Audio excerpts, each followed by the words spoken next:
Thank you for listening to the Weeknight Mysteries podcast. My name is Uras. I am your host, and I am here with Rain, the co-host. How are you?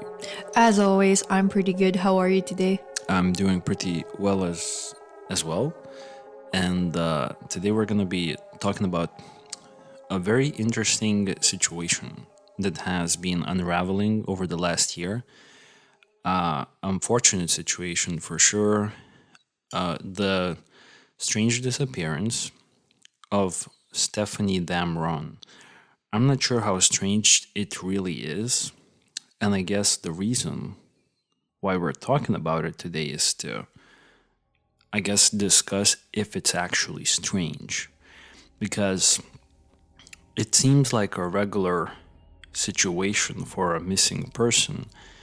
I think I've seen similar stories to Stephanie's, but there's kind of talk online about some speculation about some people involved in Stephanie's, not disappearance, but in her life. So we're going to be kind of going over it. This case has not been suggested by anyone. I kind of knew about it for the last year. I think I actually saw it as it was breaking, and as it was breaking last year in September. But I never really looked into it, and I was kind of scrolling through Reddit and trying to see if there's something, of interest to kind of analyze. And Stephanie's case popped up, fairly highly upvoted, and to me it seemed like there was a big interest from the community. So I was thinking it's a good time to take a look into it, because this is a very kind of like strange case in some ways. What do you know about the case? Yeah. I would even say it's more of like straightforward initially. Because some cases that we covered, like Maura Murray, immediately there's this like mystery surrounding it. Like she was seen cashing out some on an ATM machine and all of that. But this one seems a little bit more straightforward, if you know what I mean. Yeah, I mean, the setup is, as I've said, simple. And I think the explanation, the way I understand the situation, could either be very simple or it could be quite complex. And yeah, we're here to talk about it. So what we're talking about today is what happened to 13-year-old Stefanie Damron, okay? 13-year-old girl. She went missing last year, 2024, on September 23rd, which was a Monday. She disappeared from her family's property in a small rural town in northern Maine called New Sweden. Okay, it's in the most northern county of Maine, the Aroostook County. And Maine is, I would say, the most northern point of America if you don't count Alaska, if that makes sense. It's like right next to the Canadian border. So there was a large search for this girl.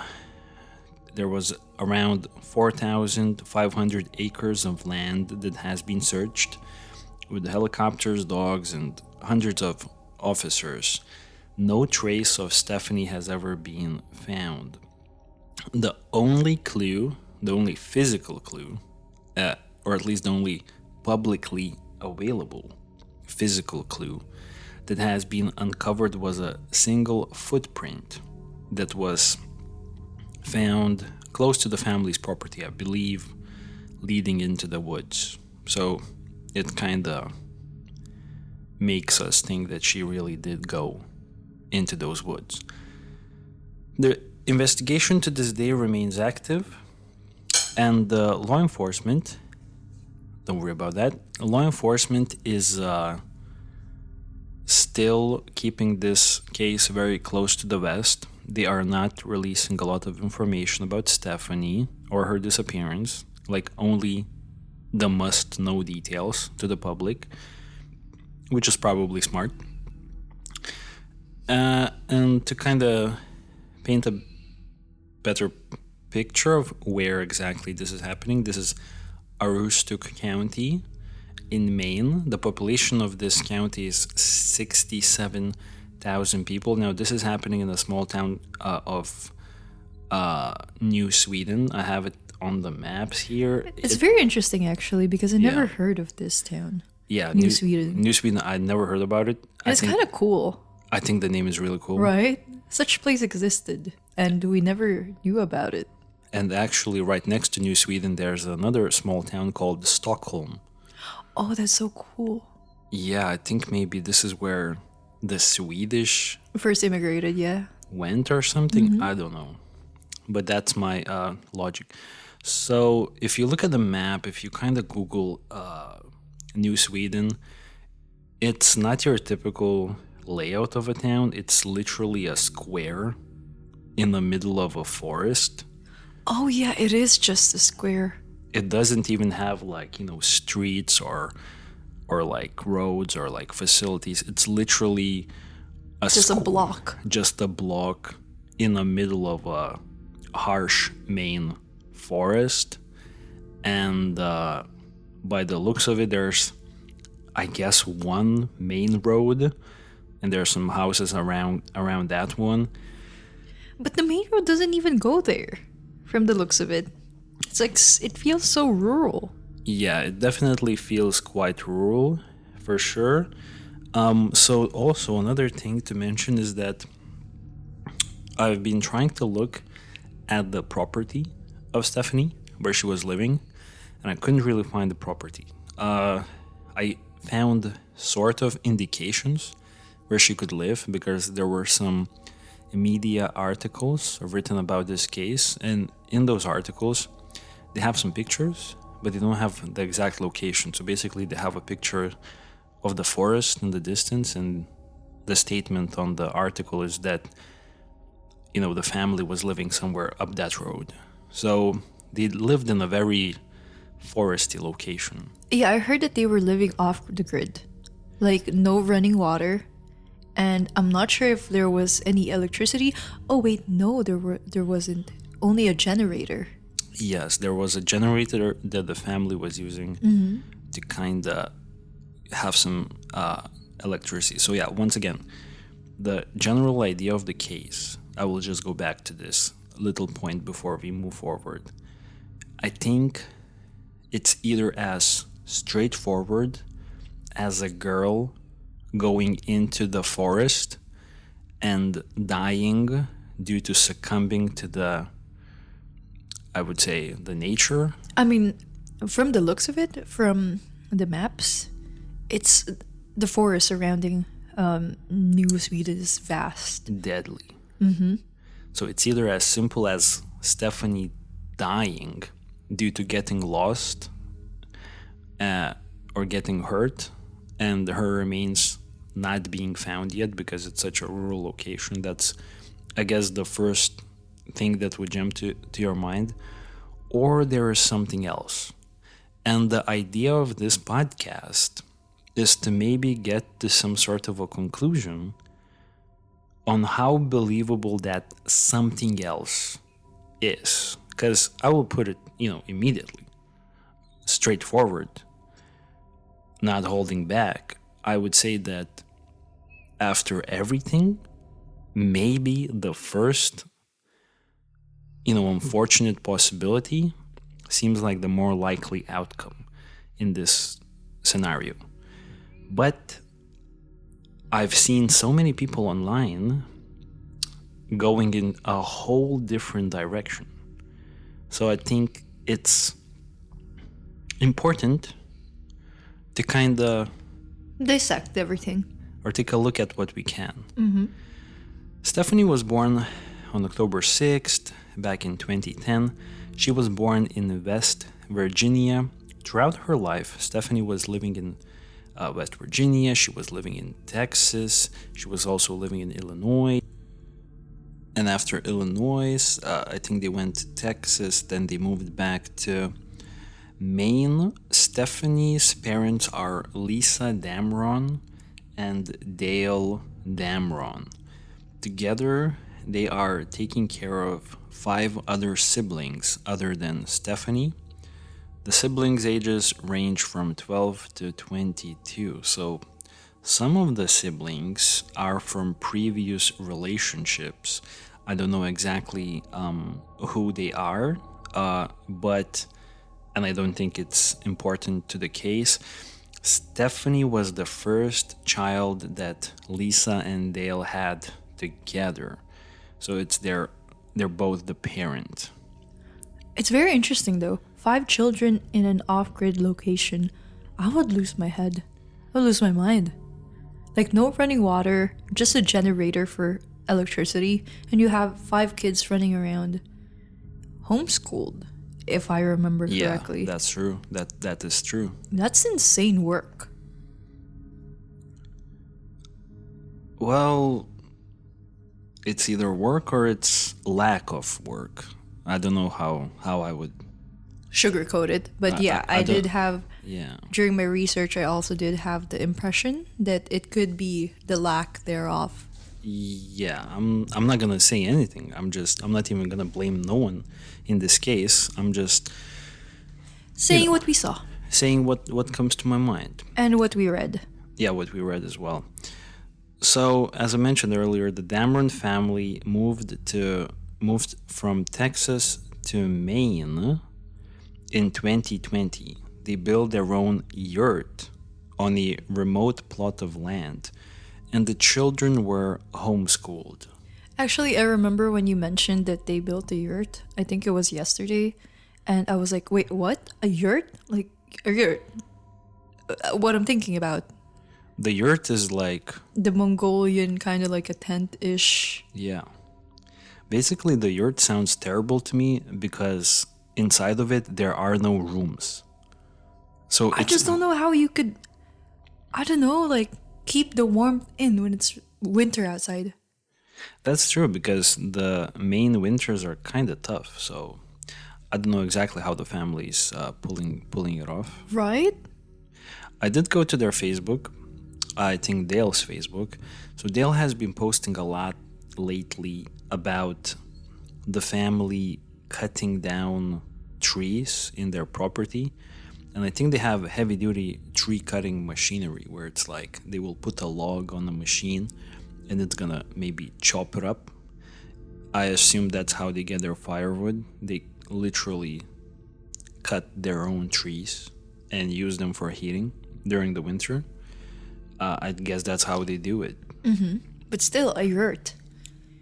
I don't know. I can't imagine how Maybe how it's that would not. work. Maybe it's not the, traditional Mongolian yurt. But then again, that would be a bit warmer, no? The traditional one. Yeah, perhaps. So, I wasn't able to find a picture of their Me home. either. Just kind of like pictures of their backyard, but never like the actual facility where they were living. So as I've said, the family has over 20 acres of land. They have no running water, as you mentioned. They have no indoor plumbing. They have an outside toilet. I've seen a picture on Dale's Facebook page of the outside toilet.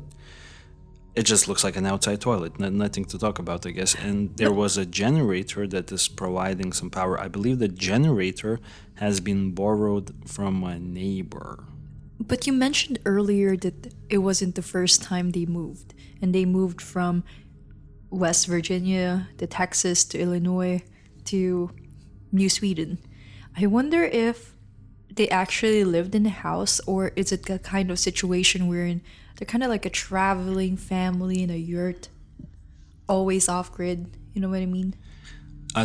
That's a good question. I don't know about their background in Texas, other than a certain detail in Texas. We're going to get into it, but I don't know. Yeah, me either. I couldn't find any information about it, but I can only imagine like living in a house and all of a sudden you're living in a yurt in the middle of nowhere. That would be tough. That's unimaginable. So honestly, at this point, I couldn't do it. yeah, you came from a house with a running water, and all of a sudden you don't have anything. Yeah, no, no. So I'm assuming here that they were always living in that type of situation. Is it safe to assume that? I don't know, honestly. I think maybe not, because when they moved to Maine from Texas, Dale said that he was looking to move into a off-grid location. So I understood that this was the first time they did such a move. Do you have any idea why? Is it like due to a financial situation? I believe it was financial. Okay, that makes more sense. Yeah. So there's also some two other individuals sort of connected here to the case. One of them is a grandfather. So he is not a real grandfather to anyone. You know about this. This is an unrelated older man that the family refers to grandfather. And I believe, if I remember correctly, he is somehow connected to Dale's father, like Dale's father's work associate, longtime family friend. That's my understanding. And he has been living with the Damron family for all of Stefanie's life. So he has been living with the family for 13 plus maybe years.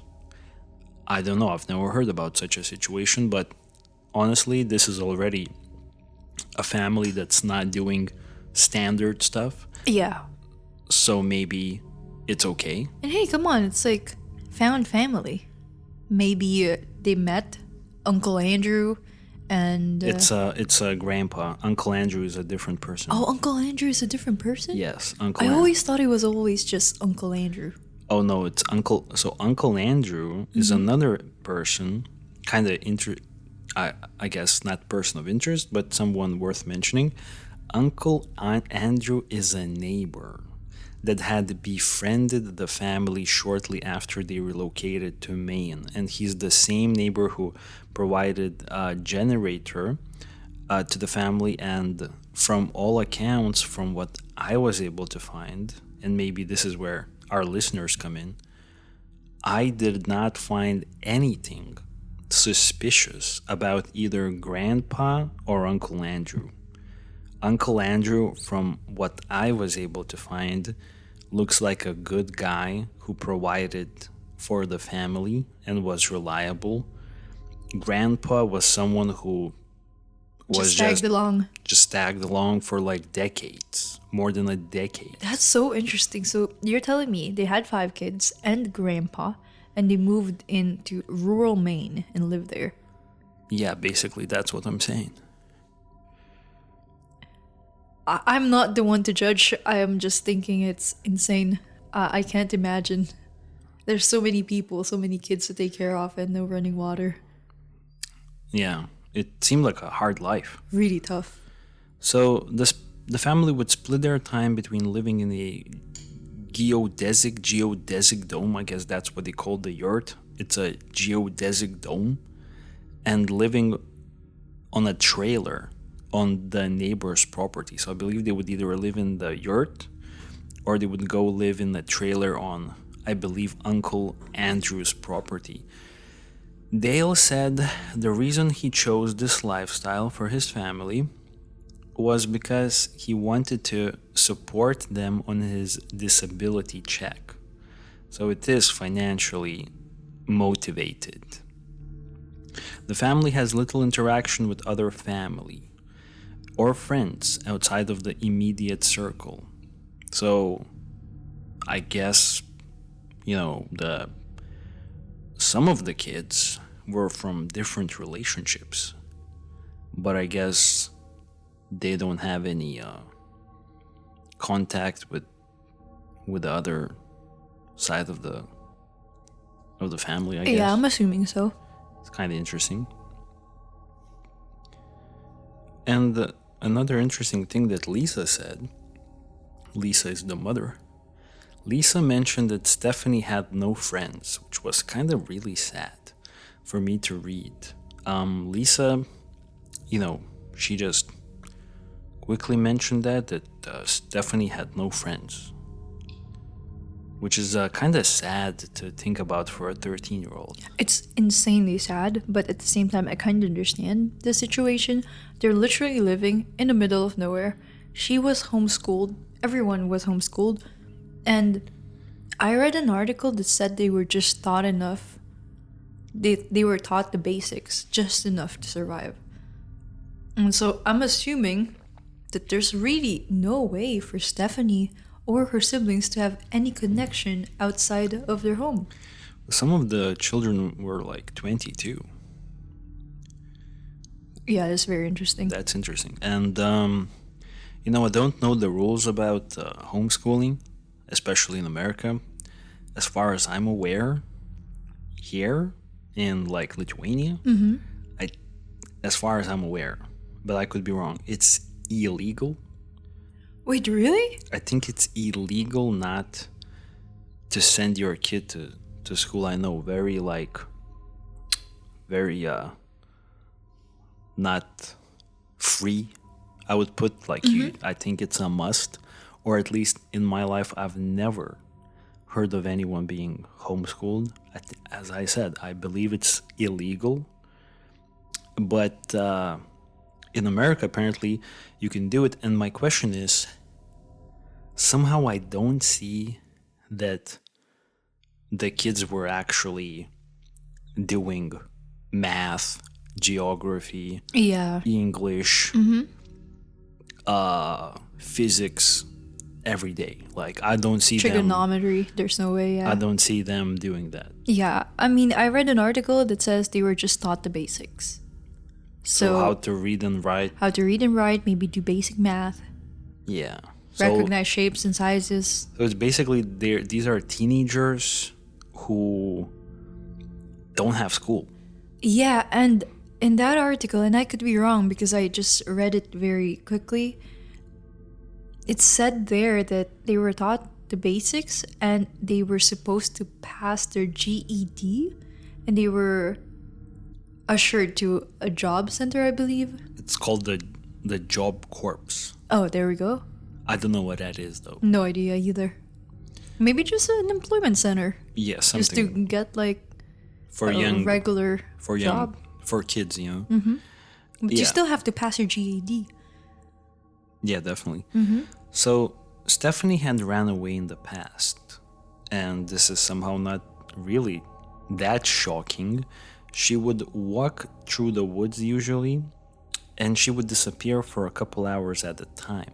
She would be known to walk up to a couple miles during one of her runaways. And I think she even had ran away a month or so prior to her disappearance, which is kind of close.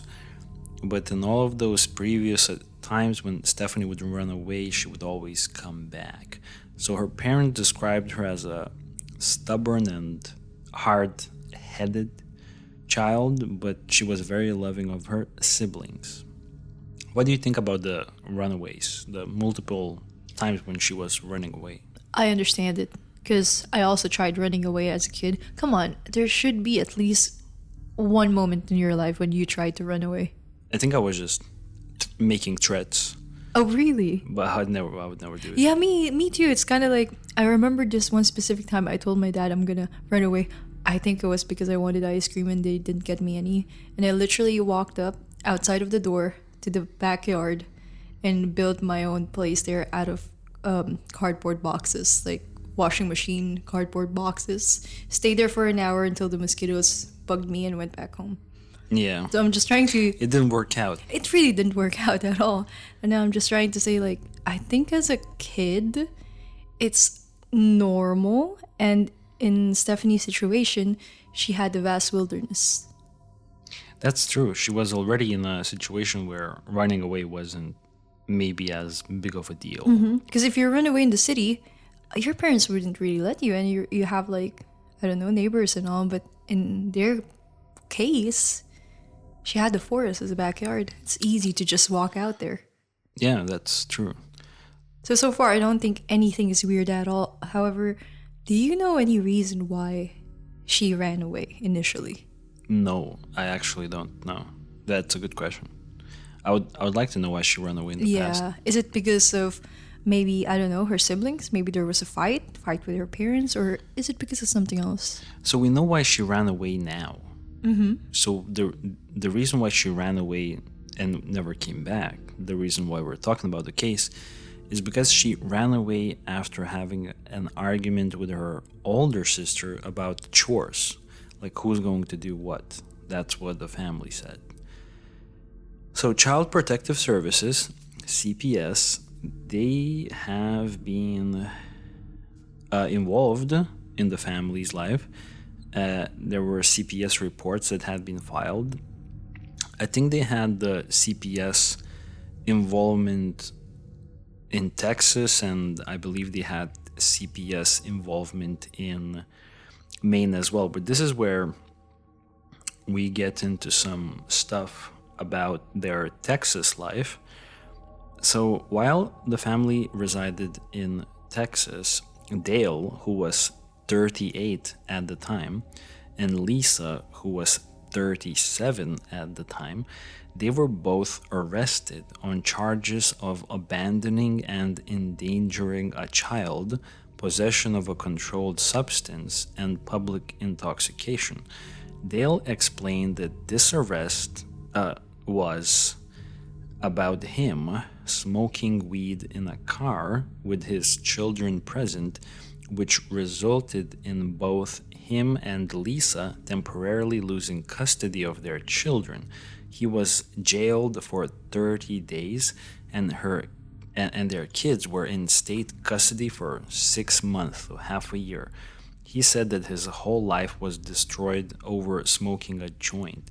He also said that the custody was reinstated 6 months later, which he says it's sooner and quicker than usually. I don't know how long it takes, but he says that the custody was reinstated to them sooner than regular because they did everything they could to prove their fitness as parents. Okay, first of all, smoking a joint while your kids are in the car with you doesn't really scream responsible parent. I just have to say that. Maybe it was a mistake, but at the same time, why would you do it in the first place? The way he described it is as if it wasn't. Okay, the way I will say it. Something tells me this isn't the first and only time Yes. he smoked weed in the car with the kids. It was just the first time he got caught. Yeah, like that's honestly, I could be wrong. But guilty until proven innocent. That's what we say here. Yeah, guilty until proven innocent. So the Damrons began looking for a place with legal marijuana laws and where they could live a self-sufficient lifestyle. And I guess they thought that Maine was a good location for that. Dale said that CPS made regular visits, as I understand, while they were already in New Sweden, but each time they passed the inspections because CPS thought everything was good. And I guess they passed, the requirements, I guess. I don't know, I guess it was enough. I guess it's enough, according to CPS.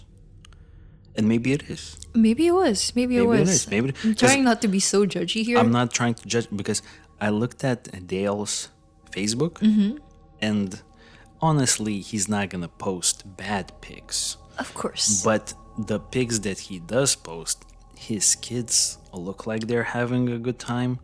But then again, it's like he's not gonna post bad stuff either. Yeah, I mean, I'm not gonna lie. I'm just gonna say this.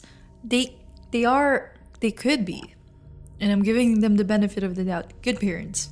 Maybe just a little bit on the, I don't know, not the most responsible ones. But I don't know, just the CPS approving that no running water or electricity for the children is kind of odd to me.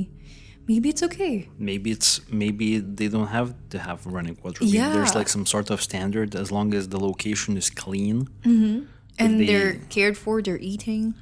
Yeah, I guess that's all you really need maybe to pass those tests. But we could be wrong. We could be wrong, completely wrong.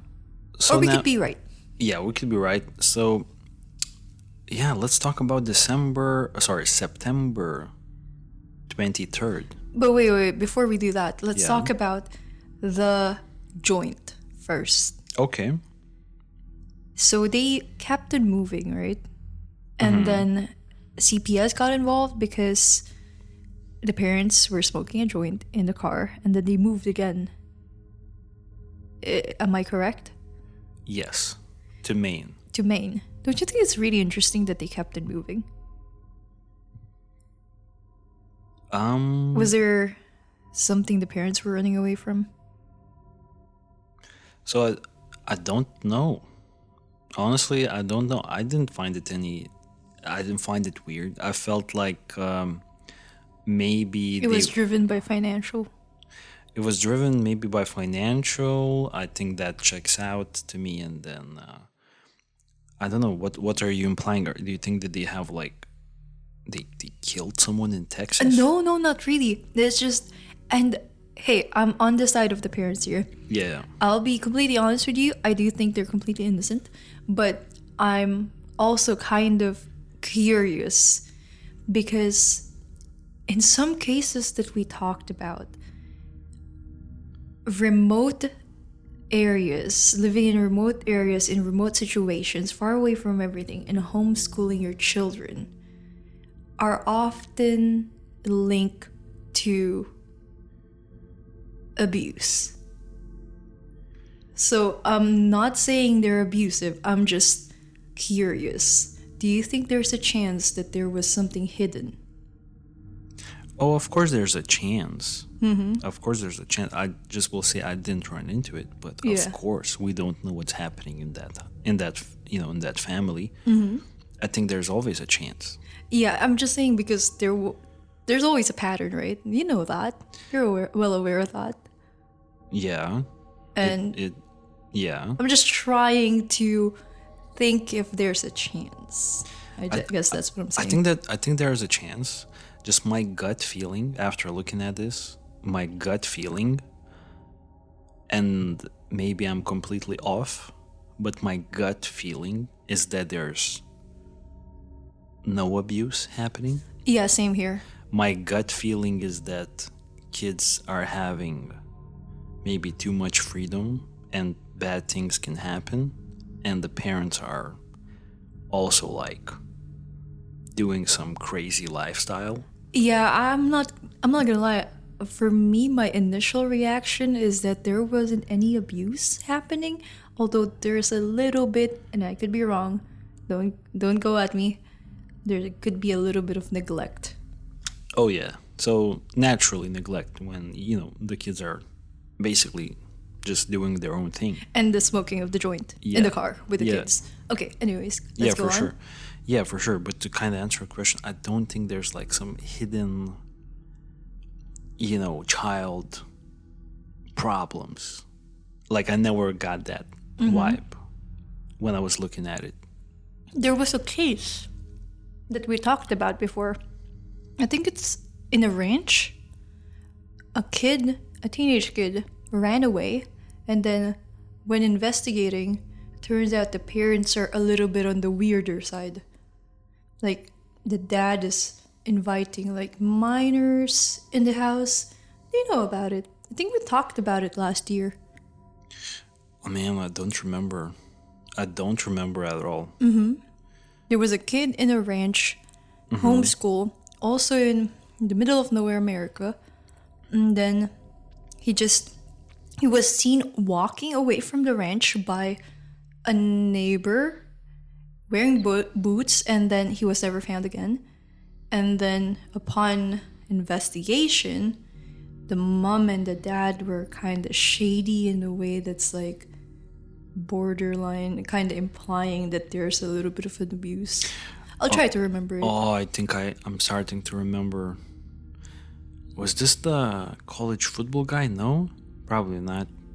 Probably not. No, probably He had a truck, if I remember correctly, and he's a little bit on the rowdier side. Was he wearing like cowboy hat at some point? Yeah. Was he? Yeah. I just don't dude, I remember the case. I just don't remember the parents being shady. The parents were shady? Okay. Like they were inviting teenage kids, I believe. Or something like that. Oh, really? Okay, that's interesting because I know what we're talking about. I just don't know. I just can't recall the shady parents. There was a CCTV wherein the kid took out the gun, I believe. Oh my god, yeah, I know what you're talking about. I can't remember the whole thing, but there was man. something. Oh, now I know. Yeah, I don't know how you... Man, that's a good memory that you kind of like... Barely. You really got a good... Barely remembered it, but I'm just saying it's kind of like, I'm hoping it's not that case and I'm not getting the same vibe, so... I remember what we're talking about, though. I remember that CCTV. It's a spooky case. Very much so. Let's talk about September 23rd when Stefanie went missing. Let's talk about what is publicly available online. So it's Monday, and Stefanie, apparently she runs out of the house after arguing with her older sister about chores in the morning. There were only several Stephanie's siblings at the house, and also the grandfather. I believe the grandfather is the last person to have seen Stefanie, according to the family statement, because he was working on the front door of the yurt, I believe, like fixing it, and he saw Stefanie run out. I think he said that Stefanie was crying. So the parents, they were not at home. They were in the nearby town of Presque Isle, because they were there for a job interview at Ruby Tuesdays. Maybe they both were going to work at Ruby Tuesdays. I'm not sure. What's a Ruby Tuesday? It's a food chain. Interesting. It's a restaurant in America. So the parents, so basically the oldest daughter, I think the same daughter that was arguing with Stefanie, she sent a message to Lisa while they were still at the Ruby Tuesday job interview. And she basically described the situation that, Stefanie ran out, she didn't come back yet. So according to Dale, what the oldest daughter did next is she went to the neighbor's house. I don't know if this is Uncle Andrew or whose house it is. They went to the house because they were thinking that, maybe Stefanie was gonna stay at that place until, things kind of normalize. But she wasn't there. So the rest of the 23rd of September is kind of hazy because the family reported her missing the next morning after she hadn't turned up the whole day. And there was some weird stuff I found online. Like Dale said he thought that he had to wait 24 hours before reporting a missing child, but they sent the family dogs into the woods to look for Stefanie. This is something they would do when one of the kids run away. They would send the family dogs into the woods for the dogs to bring back the kids. And after 12 hours, they called police. So I think they didn't even wait the 24 hours. I think they sent out the dogs. The dogs came out empty pawed, not empty handed, you know what I mean? Mm-hmm. Really? Okay. Yeah, and then that's it. The next morning, They reported her missing, the 13-year-old daughter. Okay, I'm not gonna lie. They did what they can. They thought they're gonna have to wait for 24 hours, which is a common mistake to do. And they sent out the family dogs, and I'm actually really impressed that they have dogs that are trained enough to hunt someone down. Because I swear, I had a dog, and once I let it out, it never went back, and I had to find the dog. So it's very interesting for me, like, how did that work? But okay, going back to the case, it does seem like they did what they can with what they were given. Did they? Yeah, like, okay, common mistake. Thought you have to wait 24 hours, and it seemed like they looked for her. She couldn't be found. They tried to do the dogs. Nothing came out of it, and then they called the police. The only thing that kind of like jumps out to me, and this is the only thing, is that they reported her missing the next day. And I would be like, maybe you report her the same day? Like, okay, your daughter, it's like... Oh, yeah, it's your daughter. It's like 12, it's like midnight. And no one's seeing Stefanie. That's true. Are we gonna report her missing in the morning? Like, wait for 24 hours? Nah, I'd be worried sick. I'd call the police immediately and be like, I don't know if you have to wait for 24 hours, but my daughter's missing. Yeah, so Stefanie,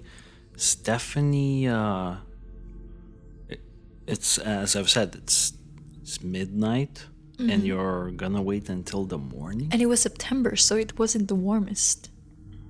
Yeah. Yeah, that's true. That's the only thing that kind of is like... Kind of odd for you. Yeah. That's true. You convinced me on this one. So the search starts, right? And the searches started and they went on for a long time throughout fall and spring. Maine's early winter was settling in, so it was hard to search because of the snow and freezing temperatures. No belongings, clothing, or signs of her survival was ever found. Like nothing, absolutely nothing. The dense woods, harsh winters, and lack of cell service make the county a very challenging place to search for a missing person.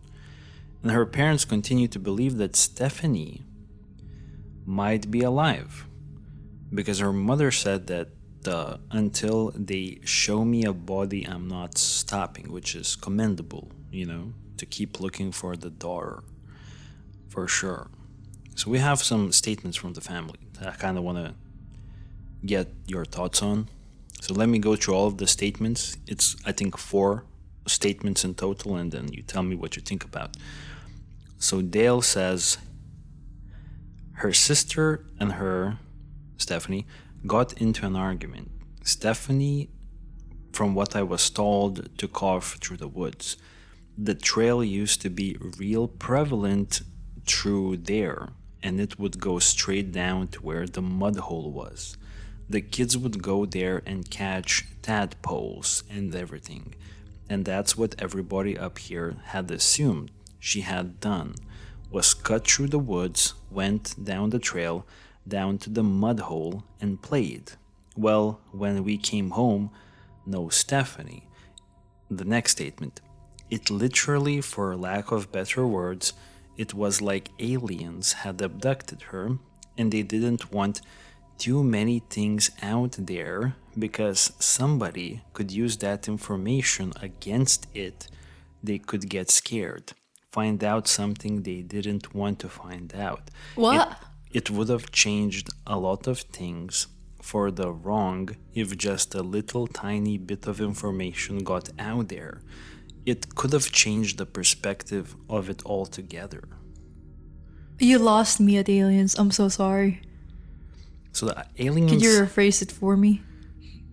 I can't. Like, what are they trying to say? I'm trying to understand. So like, the aliens abducted her, for the lack of better words, but No. I think the aliens. Maybe let's not focus on the. I think the aliens. They said it just to kind of like, oh, she's gone. Like the aliens took her or Yeah, something. yeah, But yeah. it's like not literally. But this is the confusing part for me. It literally, for lack of better words, it was like aliens had abducted her, and they didn't want too many things out there because somebody could use that information against it. They could get scared to find out something they didn't want to find out. It would have changed a lot of things for the wrong if just a little tiny bit of information got out there. It could have changed the perspective of it altogether.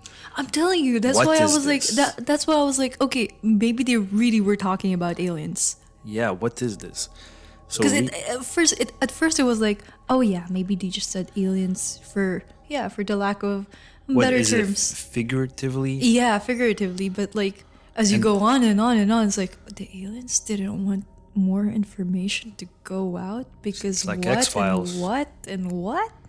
I'm telling you, it's like X-Files. So Lisa's statement, the main thing they were worried about was something hurting her. So I think now she's talking about the police. If they had her, and as soon as this is Lisa's statement also, kind of strangely put together. Hear me out. Lisa says the main thing that the police worried about was somebody hurting her. If they had her, and as soon as they found out how old she really was, somebody would do something to get rid of her so they don't get caught. So I think what she is saying is that maybe, okay, actually knowing the background, it's not as bad. Because knowing the background, I think what Lisa is saying is that, I'm gonna run ahead of things here for a second. She maybe is saying that Stefanie may have had communications with an outside boy whom was unaware of Stefanie's age. Wait. I just want to say, I read that she didn't have a phone and she didn't have an access to the Yes, phone. that's a correct statement. However, family came out later with a statement that they believe Stefanie may have been using Grandpa's phone. And did they find anything about it in Grandpa's phone? They didn't, but maybe she hid it. How? Maybe Grandpa had the Facebook, and maybe You got it. But you're telling me she like deleted everything and she ran away. she would log out from Grandpa's Facebook, and and basically no one ever would know that she already had the Facebook. But it feels like the way she ran away is so unplanned. So not really. And once again, well, yeah, it does look that way. What am Yeah, I like- saying? No, you're completely correct. I'm sorry for interrupting here. I just have to say one thing, and then I'll let you talk because it's important. And I don't know if you heard about this, but the family came out with another statement that is not super out there. They're saying that they heard a car or a vehicle kind of close to the area. They believe that maybe Stefanie got into someone's car. Okay, sorry. Please say something. No. All good. That could be a possibility, but I don't think it's planned. Because the matter of like, they were having an argument. Stefanie and her sister. She got really upset over chores. Probably, and I'm assuming here, the sister didn't want to do any chores, so she gave everything to Stefanie. And maybe Stefanie was like, yeah, no, I really don't want to do it. They kind of bickered about it. She ran away. I do not think it's from the looks of it, doesn't seem planned. Like, she would log off Grandpa's Facebook. She would run to the woods, and then she would jump into someone's car and drive away forever. So the way I see it, it would have to be like this. The sisters argue. The argument is really bad. Stefanie starts crying. She takes Grandpa's phone because Grandpa is working on the front door. She quickly logs into whatever social media or something that she's using there. She quickly says, yo, pick me up, to someone she's texting with. logs out, deletes her like login information on the phone, and then kind of leaves. But wouldn't there be like traces of it? Because this is a kid without a phone. So she would be clumsy. She wouldn't be this clean. If they didn't find anything in Grandpa's phone, I don't know, like how techie was this kid? Exactly. That's another good question. They didn't have phones. Would Stephanie know how to hide her tracks? That cleanly? Maybe she would. Or maybe not. At 13 years old, maybe. But then I would believe it if they grew up with phones. Yeah. But if you're telling me that for some odd reason she got upset, she took Grandpa's phone, quickly logs in, texted someone, "Yo, come pick me up," logs off, erases all of the history, puts it back, and ran away in just a short span of time, it's kind of unbelievable, a little bit. I will completely agree with you. I don't think this is the most likely scenario. But it's a scenario. It's a scenario. So, and the last statement I have here for us is from Dale. I mean, you can't change the pain when you don't know, and that's what kills us. We don't know. Did she do it on her own? Was she kidnapped? Is she in the ditch? Is she shacked up with somebody? Did she get pregnant not wanting to tell us? There's so many ... and that's what kills us. We don't know. We need to know. So now, why I wanted to talk about this particular statement, because now Dale is bringing up unwanted pregnancy. Yeah, I was supposed to say that. What the hell was that about? Unwanted pregnancy. So I thought she didn't have any friends. I thought she had no friends. I thought she had no contact with She was anyone. isolated, from the sound of it. Yeah. So who would do it? Yeah, but I'm just saying he did brought up I this don't know. possibility. Is it just It's just a dad statement, or maybe Stephanie actually knew someone, or like what is he trying to imply here? like, why are you saying this statement? Yeah, out of everything.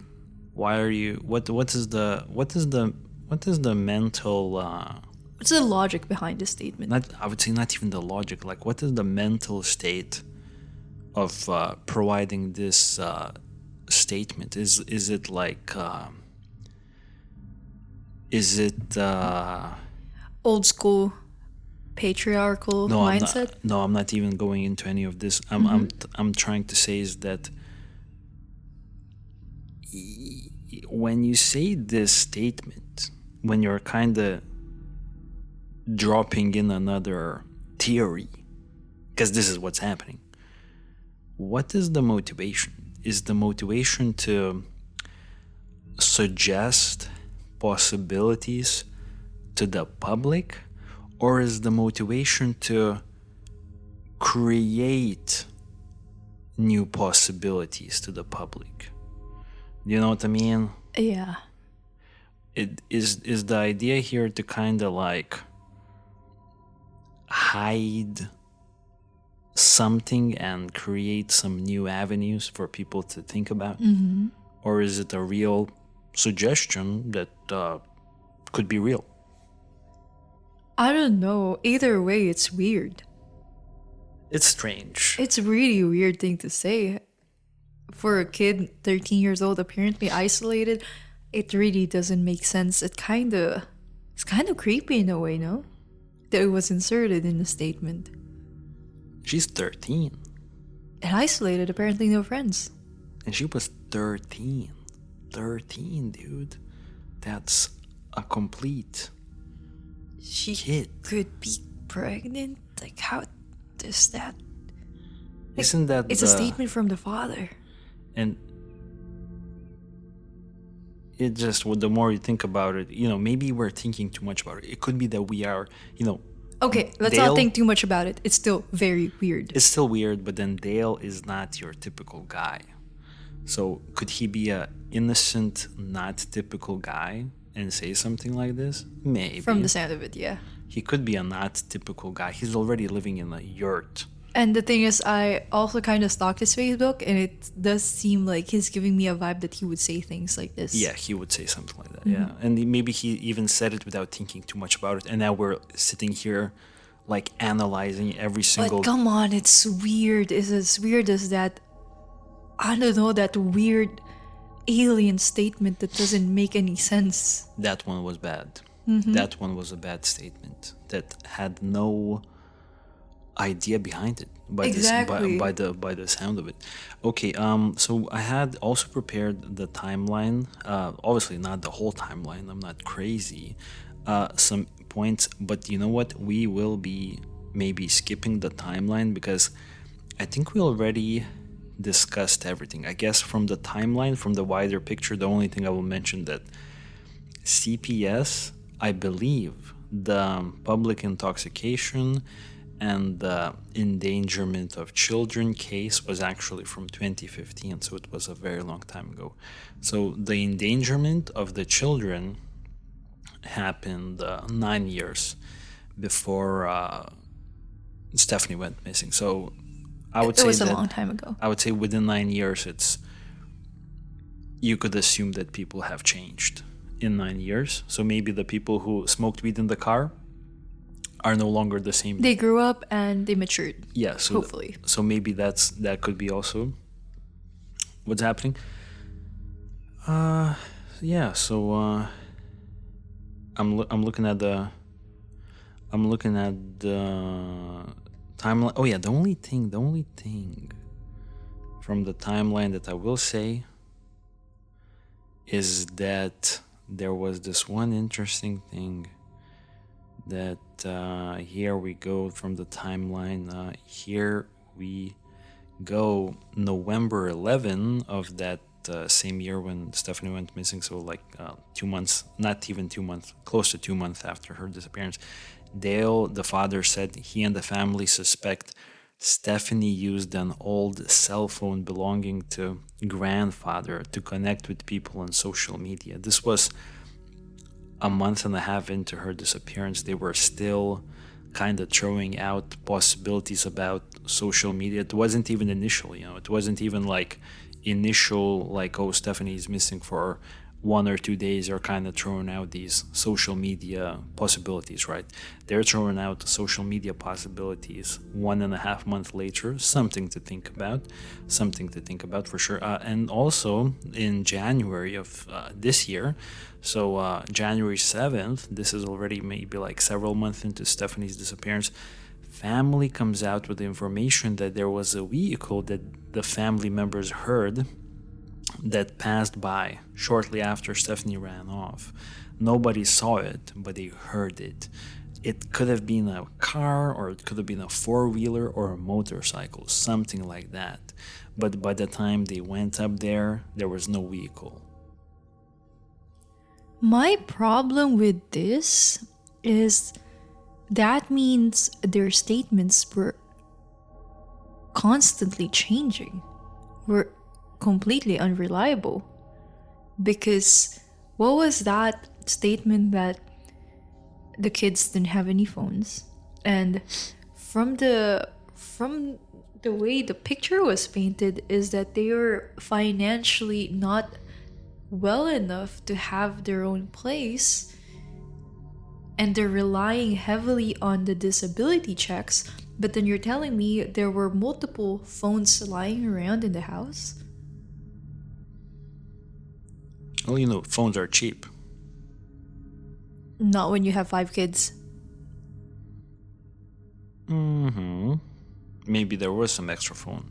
Grandpa had a phone. And then there were no records, and they couldn't remember. Like, it seems like from the sound of it, Stephanie could have taken one of the old phones, so they don't know how many phones were lying I around. think maybe just one old phone. Sorry, I maybe described it wrongly. Okay.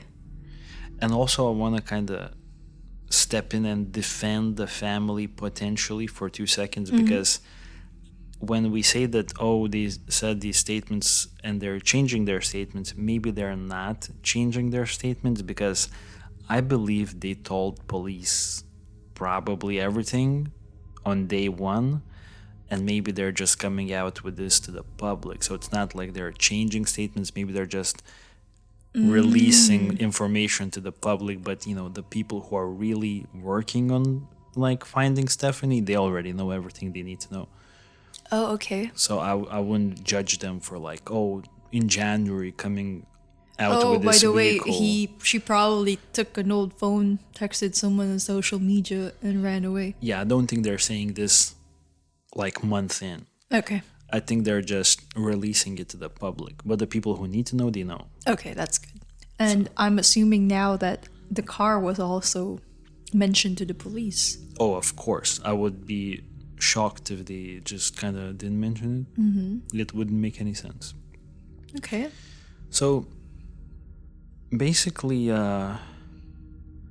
there are several other missing person cases in the county.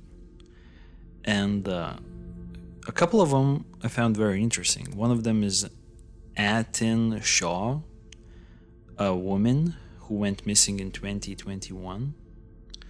And she went missing only 10 miles away from the Damron property. She was a Indonesian migrant woman.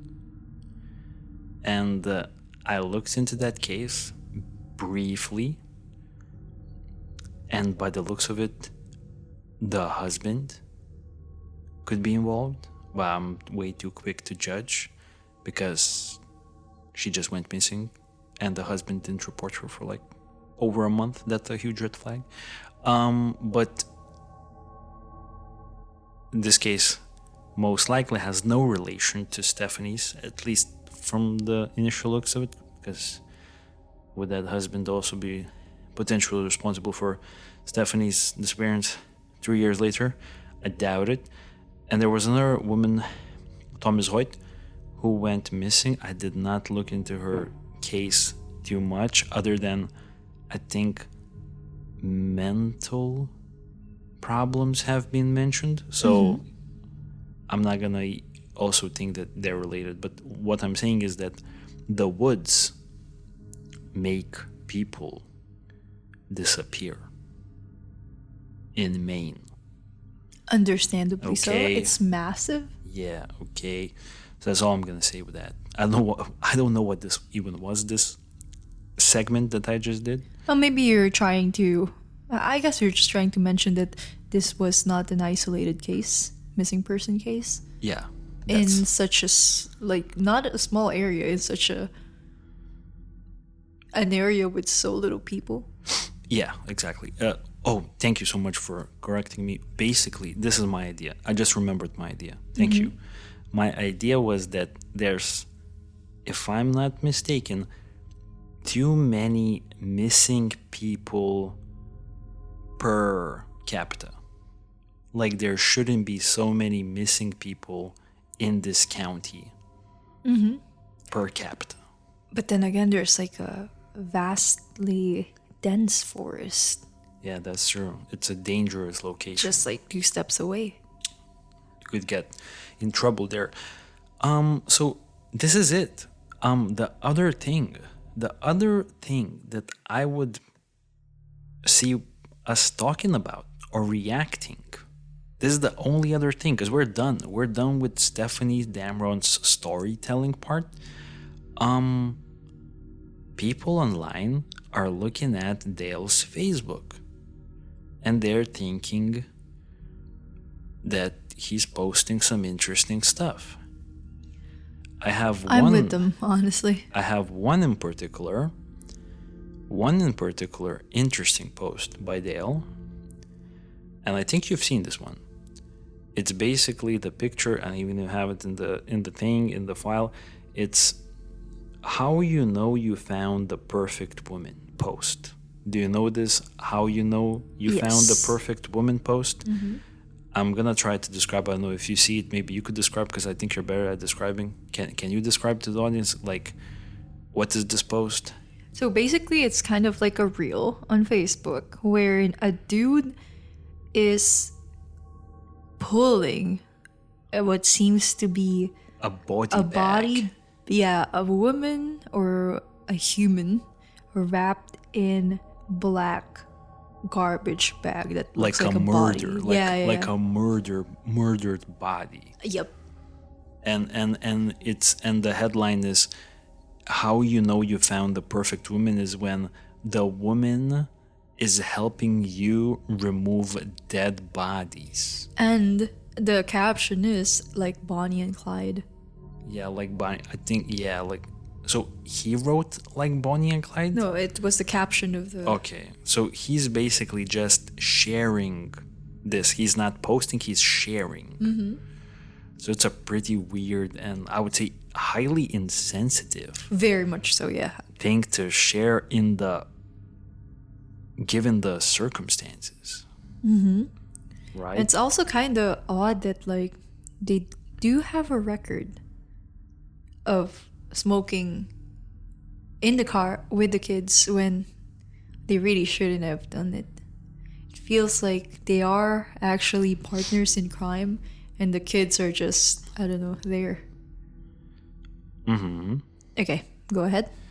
So I also went in the comment section because, someone brought it up in the local community, this post, blah, blah. Someone commented. I'm just going to quickly read.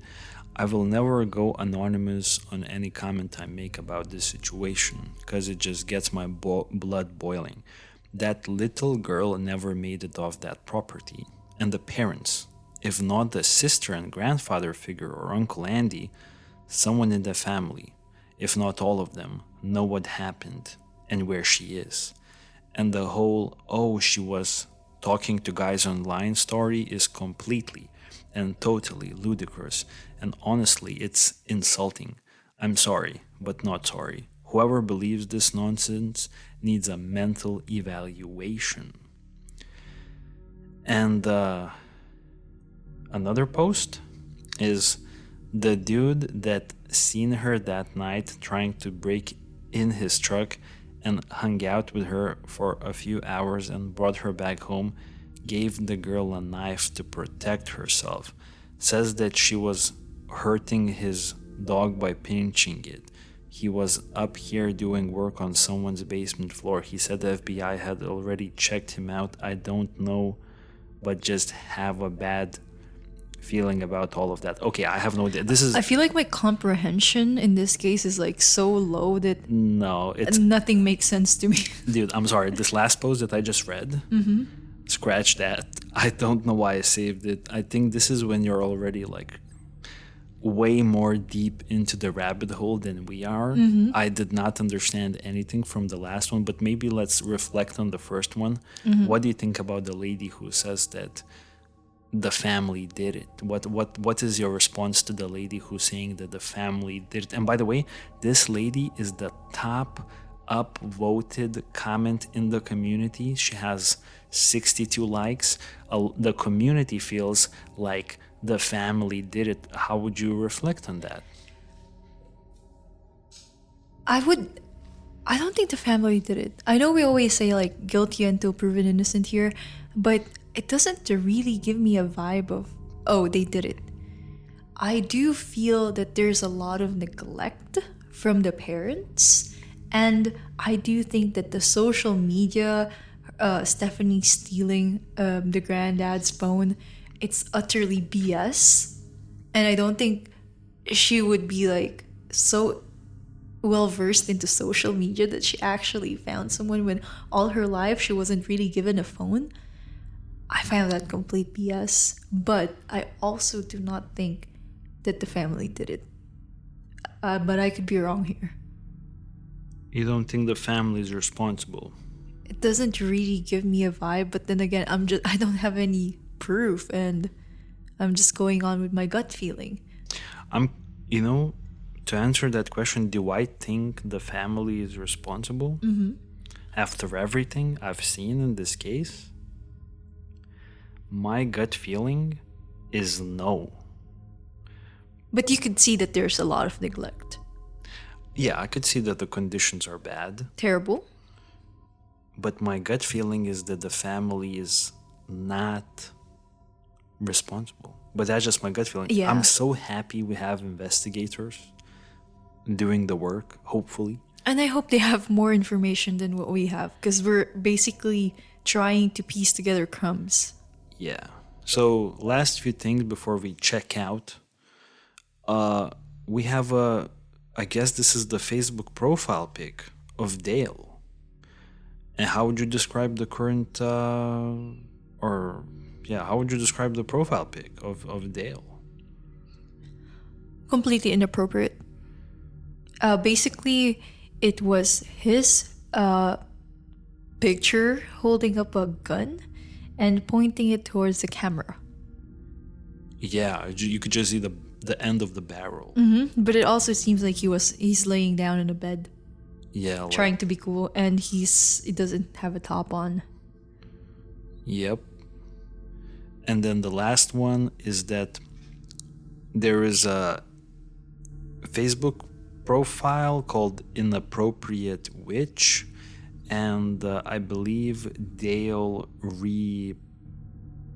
reposted on Facebook, and the post is just text, just a quote: "See my daughter, very feral, very sassy, very doesn't want to listen to me," and that's it. That's the whole post. I think this is after Stephanie went missing. I don't want to talk too much about this last post because I don't know if it was before Stephanie. I think went it was missing. 14 hours ago, no? Or did you take the screenshot on your own, or did you find it in the internet? I found it on the internet. Oh, so it's probably somewhere. So I don't know, because I will say if it's after, then it's weird. It could be also about his other daughters, you know? It could be about the 22-year-old. Could be about the other daughters. I did notice that he was posting a lot about family and his wife, something of that regard. Like, family is love, family is life. You don't know what it's like, you don't know the feeling. Somewhere along those posts. Yeah. Okay, so to finish the podcast, how do you think this case is gonna end?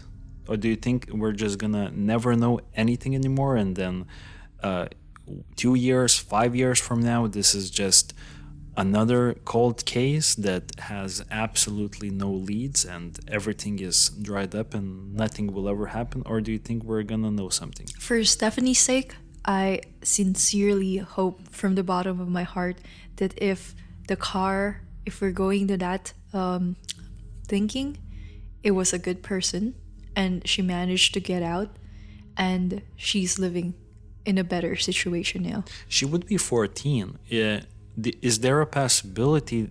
Okay, is there a good ending possibility? Good possibility, good ending. Maybe she was actually talking to someone and now she's in a better living condition. And she's not going back. And she's not going back, not looking back. She still is somewhere not going back and still living with someone at 14. True. So it's not the most ideal scenario. Yeah. In such a rural place for someone to pick her up just because they're good Samaritans. Yeah. Yeah. But realistically, with a heavy heart, my gut feeling says that she unfortunately is somewhere in that forest. Maybe she got lost. And it's a very dense forest. And I did read a few articles saying that in that forest, it's very easy to lose your way, even if it's just, I don't know, if you're so close because of how dense and thick it is. And yeah. Most realistic case, she unfortunately is there in the forest. Yeah, unfortunately, I What have do you to think? agree. I have to agree with what you said. I honestly have nothing else to mention, and I think this case is a lot about people making their own conclusions. Yeah. It's like, I'm not even gonna say nothing. We did what we did right now. We did what we can with what we have. Yeah, we basically talked about the case. We talked about what we were able to find online. Hopefully, the information was correct. What do you think about the family, though? I think the family, yeah, it's a very strange, not regular family. But do you think they have something to do with it? No, Same here. I don't think so. Yeah, I do think they're really strange and they're not the typical family that you would think of. But I do not think that they actually killed Stephanie. Yeah, I don't get that vibe. Yeah. I don't get the vibe that he killed Stephanie. I don't get the vibe. Sometimes there's this vibe. There are some Yeah. cases, and we talked about some cases where It just a child screams, goes missing. Yeah, sometimes there's the vibe, and this is not the vibe. The vibe is different. The vibe is like kind of like a neglectful parents, but And it was they love him. yeah, it was bound to happen. Something bad was bound to happen, and it happened. Yeah. That's the vibe. But make your own conclusions, guys, and thank As you for always, listening. let us know what you think. Yeah, and we'll talk to you on the next podcast case. Thank you very much. Thank you.